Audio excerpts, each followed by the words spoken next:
Berikut adalah beberapa pertanyaan untuk mengevaluasi konsistensi informasi atau sumber, baik dalam konteks data, argumen, atau keselarasan dengan sumber lain. 1. Apakah data dan informasi dalam sumber ini konsisten di seluruh bagian teks? Misalnya, apakah statistik atau data yang disajikan pada awal laporan sesuai dengan yang dibahas di bagian akhir? 2. Apakah kesimpulan sesuai dengan bukti atau data yang diberikan? Misalnya, apakah kesimpulan peneliti benar-benar didukung oleh hasil eksperimen atau ada kontradiksi?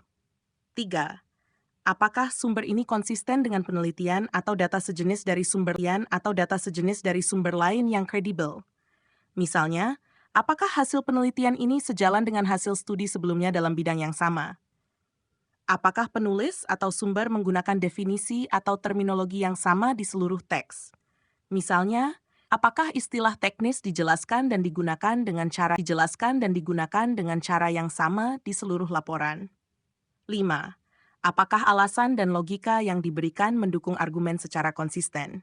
Misalnya, apakah argumen yang dibangun mengikuti pola logika yang jelas dan tidak saling bertentangan?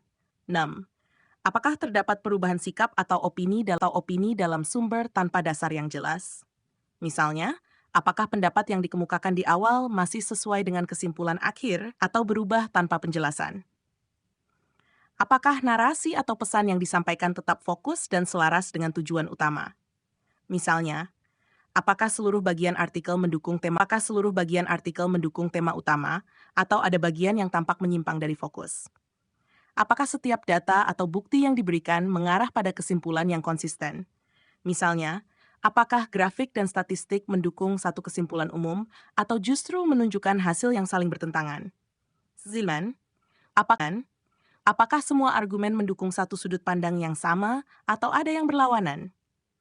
Misalnya, apakah seluruh argumentasi mendukung satu perspektif utama atau mengandung poin yang justru membantah? 10.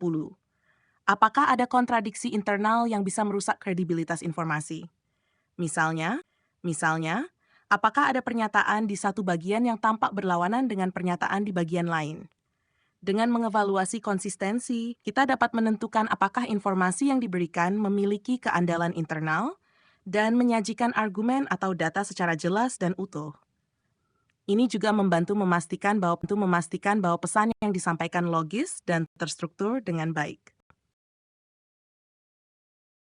Demikian, semoga bermanfaat.